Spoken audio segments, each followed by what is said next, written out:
All right, Mike, thank you. Since rock and roll exploded in popularity during the 1950s, bands have been practicing and recording material all over the world, including here in Montana. One local man is digging for the lost sounds of Montana's rock and roll era and shared some of his collections with MTN's Bernie Riggs in tonight's special assignment report. Havre native and current Missoula resident Dave Martins has been searching for out-of-print 45s, full-length records, and reel-to-reel recordings of Montana bands from bygone eras.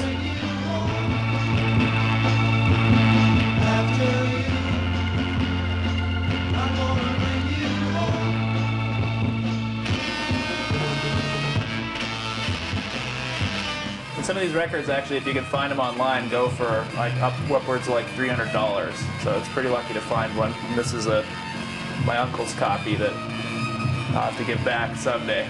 The process often involves getting a hold of former band members and picking their brains for stories or other musicians to track down. You just basically make a million phone calls, and that's kind of what I've been doing for about a year and a half. And driving to towns across the state, meeting up with former band members or folks with shoeboxes of old records. Tried to get Butte and Hardin in one day, and it was a long day. Oftentimes, even the former band members no longer have copies of their songs.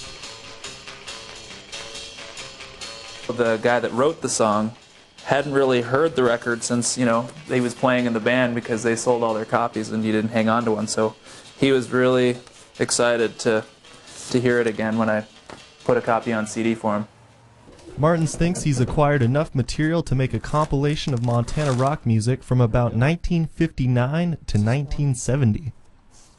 That's the great part about it is, finding more stuff, and then hopefully it's good, and hopefully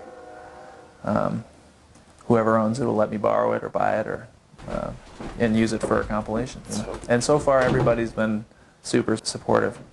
He knows the project probably won't be profitable, but hearing and preserving the songs is more important.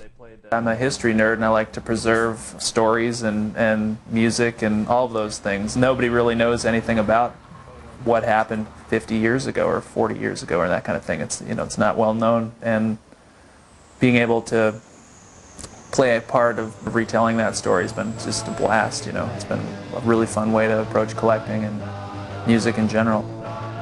While graduate school has put the compilation on the back burner, Martins is always collecting and will continue to keep his eyes and ears open.